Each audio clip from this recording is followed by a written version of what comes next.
we're back. Merry Christmas, buddy. I see you're very festive in your Christmas Argyle sweater. Did you get that as a gift this Christmas? I did. I think it was reused because there was no tag on it. But, you know what, I'll take it anyway, considering my wardrobe. And this is a sports show. Shouldn't you be wearing something athletic? This is tennis. Is it? The tennis? I'll give you Fred Perry. I'll take it. Whoever Fred Perry is. Let's go. We got our NBA Banty, weekly Banty. Give him a Banty. Give him one. A Christmas Banty. That's a little Banty right there. Okay, guys. I'm just going to Banty the whole time right now while we talk. Let's talk about, I wanted to start off with this because I want him to get enough time. Alonzo Mourning, Miami Heat, a backup center, going down. Looks like his season is Why do you have to throw in the backup center? Because that's what he is, so you don't think that he's a center. You want to know where he is at this point in his career. Everybody knows where Alonzo Mourning is at this point in his career, but let's talk about his storied career. Georgetown, one of the great centers, you know, that came out of Georgetown. Quick, name two others. I'm going to go Patrick Ewing and Dikembe. Deke. Can I call him Deke? Are you close with him? I think so. I just want to know, at 6'10", and that's listed. He's a warrior, baby. How did this guy make it after, 13, 14 years in the NBA? He came out in '92. 15. With Shaquille O'Neal, Christian Laettner. 15 years. Did Christian Laettner come out before him? No. It was Shaq, Alonzo, then Laettner. Yeah, well, do you know what? There was a lot of talk about Laettner coming maybe second or first even. Remember? Really? Because he made the dream team. He was all garbage, that. Christian Laettner.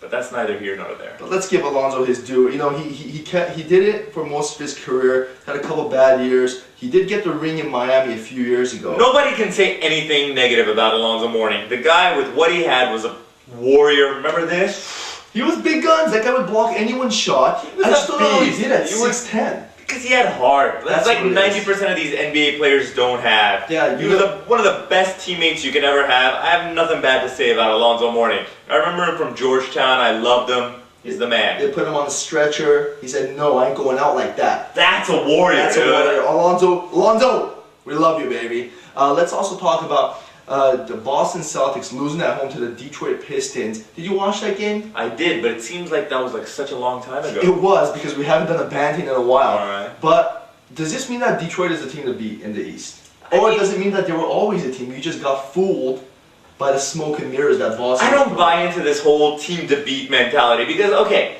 Cleveland beat Detroit last year in the conference final. So is Cleveland a team to beat now? Do all roads go through Cleveland? I mean, what constitutes the team to beat?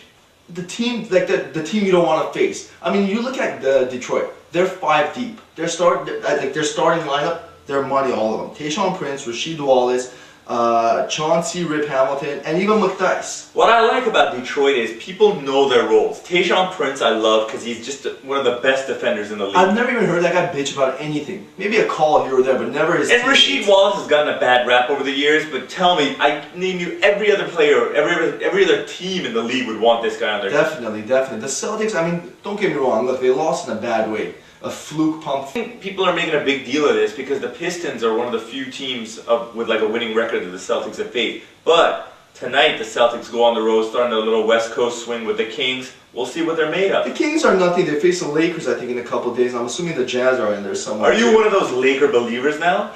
What are they now? They're like 17 and 10 or something like that. They beat the Suns the other night. You know, I don't know. You know, I'm not sold.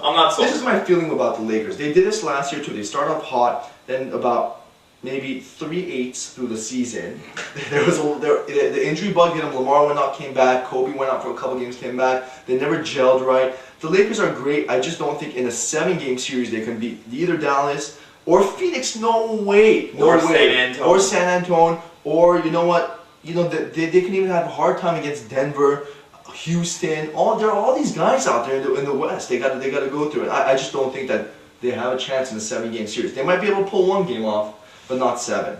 So I'll let you know. I want to talk to you speaking about the Lakers. You know, Kobe looks like he's happy now. Never traded him to the Bulls. Look what happened. Scott Skiles, see you later. I saw him in the unemployment line the other day. He was standing behind me. He asked for front cuts. I said no, back cuts only. You said it. You said don't trade him. You don't want to give your whole team. What would happen to the Bulls if they have Kobe? If they had Kobe from the beginning of the season? They wanted him. But the Lakers wanted Luol Deng. Kobe didn't want to go to the Bulls without a Luol Deng. But they could have traded Kobe, and the Bulls could have had him for 2 years, and then lost him. I mean, isn't that worth NBA title appearance? Isn't it? I mean, nothing's guaranteed in this league. I mean, look at the Lakers this year. Everybody's high on them. Oh, good thing we didn't trade Kobe. Andrew Bynum, good thing we didn't trade him for Jason Kidd last year because he's putting up decent numbers now.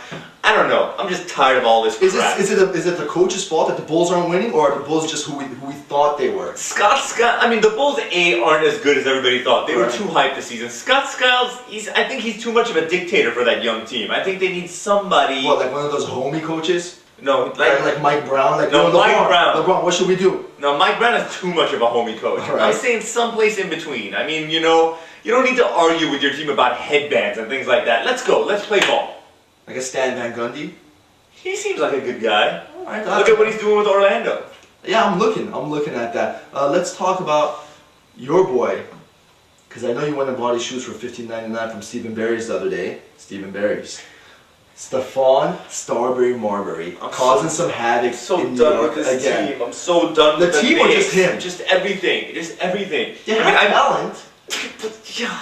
Look, I'm so done with Stephon Marbury for the past 7 years. What a waste of talent that guy is. You were defending him a couple shows back. Was I? Yeah. I don't recall that. When that other guy was here, remember? Both of us, we did these to you. Yeah, A. Stephon Marbury. You said in the right system, he might be able to. And then we got some comments from our viewers. Oh, Stephon Marbury, cut him some slack. Blah blah blah. He's a good player, but he's just a head case. Isaiah Thomas. Are you still giving him good player? He's good. He's not good anymore. He's not good anymore. The guy's got skill. What? Yeah, he does have nice. I don't know, man. I mean, he's a cancer. Let's throw that out there. He's a cancer. He's a born loser. This guy's lost everywhere he's been. I don't know. I mean, now they're asking for the money back. Should they be doing that? First of all, do you know he's making over $20 million this year? Really? Yeah. That's Isaiah for you right and there. $200,000. I mean, let's cut off the head of the dragon. Let's fire Isaiah. There's something. Everybody's saying fire Isaiah. I'm thinking he's got to have something on. What does he have? On Nolan's head. He's got this on. Yeah, I know. He's like, you'll do it and you'll like it. I don't know what it is, but Stephon has got stuff on Isaiah's head. So it's all tied in. Yeah. So basically, the Knicks are screwed till these guys die. I mean, imagine you're a Knicks fan. Like, how angry must you be? And this is like the flagship NBA team. Yeah, this is big. This is New York, baby. New York fans do something. We've ridden people out of here, didn't we? We rode Rudy T out of here, didn't we? We rode Shaq out of here. Yeah, Shaq too. Anybody. And Kobe soon. I don't know, man. I don't know. I can't even wrap my head around it. They were saying today that maybe these guys are having problems with the big men. You don't want to play Eddie Curry and Zach Randolph. Eddie Curry. Eddie mother trucking Curry. What's the problem with Eddie Curry? How are you 7 feet tall and averaging 5 rebounds a game? Like, how is that possible? Look, in his defense, Zach Randolph. I don't care. Last year, Zach Randolph wasn't there. This kid's what a waste. Didn't you love this guy? He's a fat piece of crap, Eddie Curry, dude. I mean, let's do something here, man. 5 rebounds a game? How's that possible? I know freaking point guards that average more than 5 rebounds a game. A few years ago, the Portland Trail Blazers were horrible and everyone was laughing at them. Now it's the Knicks. The Knicks need to look at what the Trailblazers did. I mean, the Trailblazers we were laughing at for a different reason because they were jailblazers, They were but they're all bad guys. You think Jamal Crawford and I'm not saying Eddie Curry, Zach Randolph and all these guys Zach Randolph's a head case, but I'm not saying Eddie Curry's a bad guy. I'm just saying, what the F, man? 5 rebounds a game? You gotta have. I'm done with him. Looks like Tyson Chandler was the better big man that came out. I guess. And Eddie Curry's just garbage. Doesn't matter anyway because his team's gonna be in last place. They're gonna get some great, another lottery pick. Another lottery pick. I mean, didn't Isaiah trade the lottery pick though? With money. He gave it to that lady that sued him from when he called her a bitch. I heard that lady was gonna settle out of court for $500,000, but Isaiah Thomas signed her to a 7-year, $12 million deal. I heard that joke in our NBA Weekly Banty 4 weeks ago. That's what I heard. And I'm sticking to it. On that note, onthebuzzer.com, we might let the Edge back in next week, but that's not a promise. Have a happy New Year. Log in, sign in, and say if you guys want the Edge back. Let's take a poll. Yeah. Do we want the Edge? If you don't want the Edge, just say no more Edge. The edges are too rough. Alright? And we will kick him out. That's a promise. onthebuzzer.com.